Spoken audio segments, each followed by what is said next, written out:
नमस्कार, आप देख रहे हैं सिटी पोस्ट लाइव। मैं हूं अभिषेक मिश्रा। बीजेपी में अटल आडवाणी युग का अंत हो चुका है, यह सवाल नहीं है, सच्चाई है।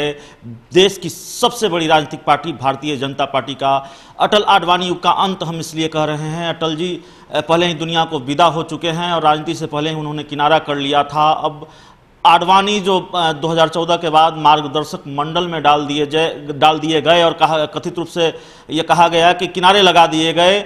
आडवाणी को टिकट नहीं मिला है, बीजेपी ने नहीं मिला है, या उन्होंने खुद ही चुनाव लड़ने से मना कर दिया है, यह अभी पूरी तरह से स्पष्ट नहीं है। लेकिन जो 184 उम्मीदवारों की लिस्ट बीजेपी ने तय की है उसमें गांधीनगर से आडवाणी का नाम नहीं था। वहां से बीजेपी के मौजूदा जो राष्ट्रीय अध्यक्ष हैं वो चुनाव लड़ेंगे, अमित शाह चुनाव लड़ेंगे गांधीनगर से।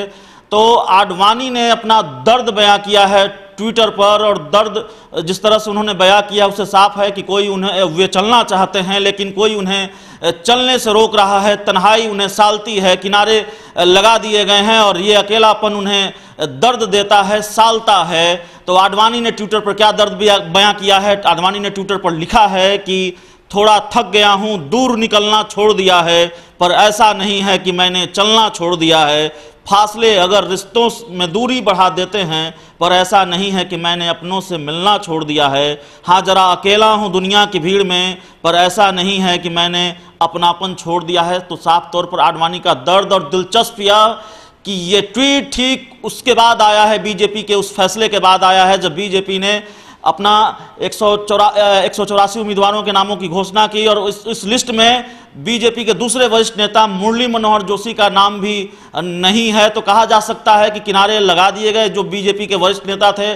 आडवाणी और मुरली मनोहर जोशी जो पार्टी में बड़ी हैसियत रखा करते थे, खासकर अटल आडवाणी की जोड़ी तो जय वीरू की जोड़ी मानी जाती थी भारतीय जनता पार्टी में।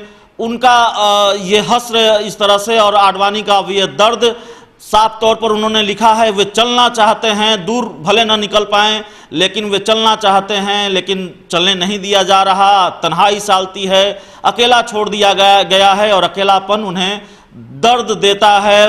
उन्होंने लिखा है कि मैंने अपनापन नहीं छोड़ा, लेकिन किनारे लगा दिए गए हैं। तो आडवाणी ने अपना साफ तौर पर दर्द बयां किया है, और दर्द तब बयां किया है जब बीजेपी के 184 उम्मीदवारों की लिस्ट सामने आई है जिसमें मुरली मनोहर जोशी और आडवाणी का नाम नहीं था। तो बीजेपी की इस ऐलान के बाद तुरंत आडवाणी ने अपना दर्द बयां किया, और क्या बयां किया हमने आपको बताया है।